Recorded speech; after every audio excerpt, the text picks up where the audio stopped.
नमस्कार मित्रों, 22 e learning studio से फिर एक बार एक कहानी मेरी जुबानी लेकर आपके सामने उपस्थित हूं।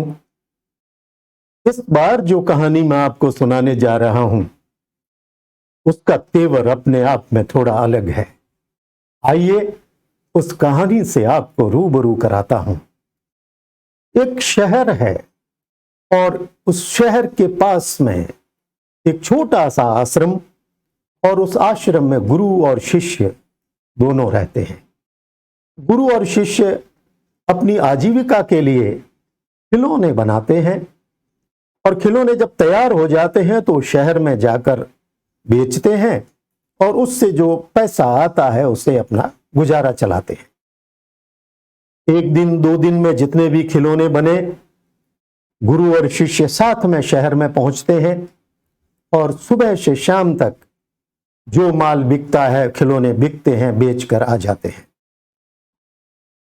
होता ये कि शिष्य जो खिलौने बनाता है वो अधिक कीमत में और ज्यादा मात्रा में बिकते हैं और गुरुजी के खिलौने कम कीमत में और कम संख्या में बिकते हैं। शाम को गुरुजी अपने शिष्य से कहते हैं कि अब जब नए खिलौने आप कल बनाएं तो उस पर और मेहनत करो, उसको और फिनिश करो, आत्मविश्वास के साथ में करो और एकाग्रचित्त होकर के करो। शिष्य गुरुजी को हां कह करके बात खत्म हो जाती और इस तरह से जब जब भी शहर जाते, खिलौने बेचकर आते तो गुरुजी हमेशा यही शिक्षा देते। शिष्य को अंदर ही अंदर लगने लगा कि गुरुजी के बनाए हुए खिलौने कम कीमत में बिक रहे हैं और मेरे ज्यादा कीमत में बिक रहे हैं। संख्या में भी उनके कम बिक रहे हैं और मेरे संख्या में ज्यादा बिक रहे हैं। इसलिए गुरुजी ईर्ष्यावश मुझे हर दिन अपना एक आदेश और निर्देश सीख सुनाते रहते हैं। मैं अब इसे बार बार नहीं सुनूंगा। फिर उसे लगा कि गुरुजी बिना मतलब तो कहते नहीं हैं। उसने कुछ दिन और इंतजार किया, लेकिन गुरु हमेशा उनको कहते और फिनिशिंग लाओ और मेहनत करो, एकाग्रचित्त रहो और इससे और काम अच्छा होगा। एक रात शिष्य को नींद नहीं आई और उसका अहम जाग गया। उसने कहा, कल अगर गुरुजी ने मुझे कहा तो मैं उन्हें जवाब दे दूंगा।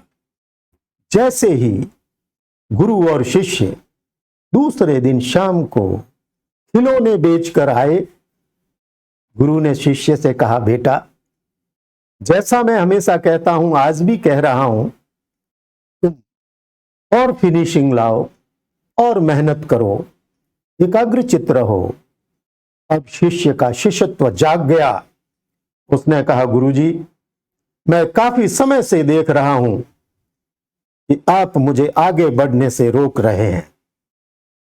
आपके खिलौने नहीं बिकते हैं, कम कीमत पर बिकते हैं, इसलिए आपको मुझसे ईर्ष्या होने लगी है और इसी वजह से आप मुझे बार बार वही बात कहते हैं।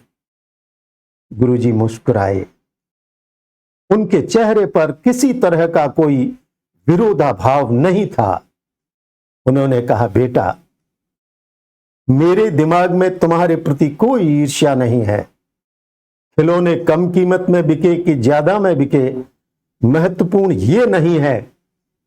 महत्वपूर्ण ये है कि जो भूल मैंने आज से 20 साल पहले की थी। यह सुनकर शिष्य थोड़ा सा सावधान हुआ। उन्होंने कहा, गुरुजी, आपसे भूल? गुरु ने कहा, हां, मैं मेरे गुरु के साथ में खिलौने बना करके बेचने के लिए जाता था। उस समय मेरे खिलौने मेरे गुरुजी के खिलौनों से ज्यादा कीमत में बिकते और ज्यादा संख्या में बिकते। और गुरु शाम को आकर के मुझे हमेशा यही कहते कि बेटा, अभी और मेहनत करो। ज्यादा मेहनत करने से, ज्यादा फिनिशिंग आने से और एकाग्रचित्त होकर काम करने से काम बहुत सुंदर होता है। मैं भी कई दिनों तक ये सुनता रहा, लेकिन एक दिन मैंने अपने गुरु से कहा कि आप ईर्ष्यावश मुझे ये कह रहे हैं।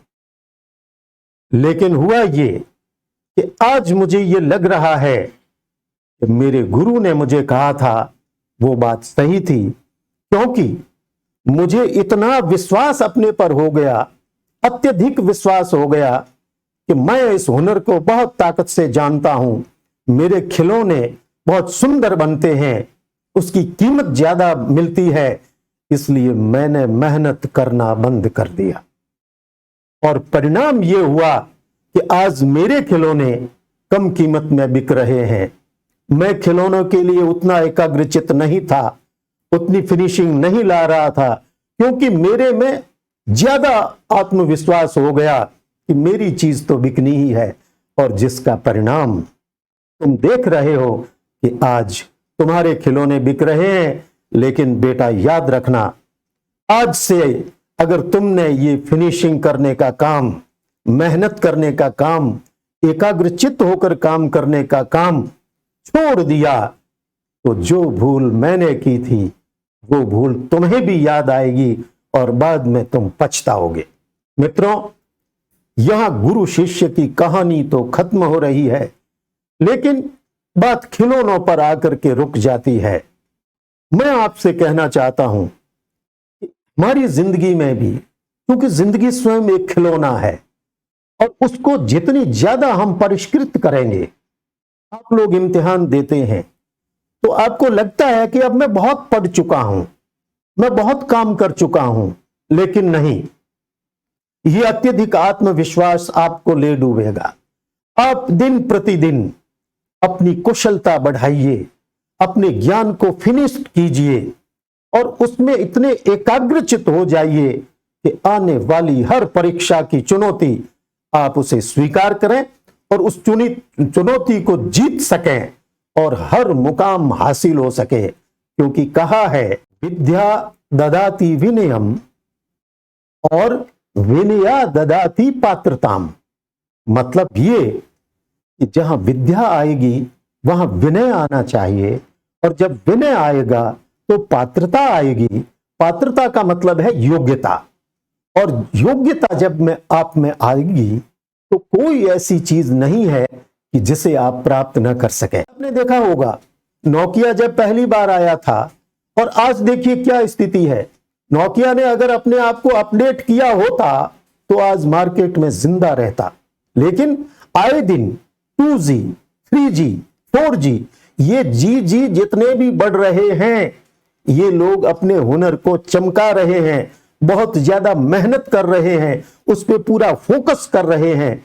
इसलिए आपसे कहना चाहता हूं कि आप भी अपने हुनर को, अपने कौशल को, अपनी परीक्षा को बहुत ही सीरियसली लें, उसे और अधिक चमकाएं और अधिक मेहनत करें, और आपकी मेहनत एक दिन निश्चित रूप से रंग लाएगी।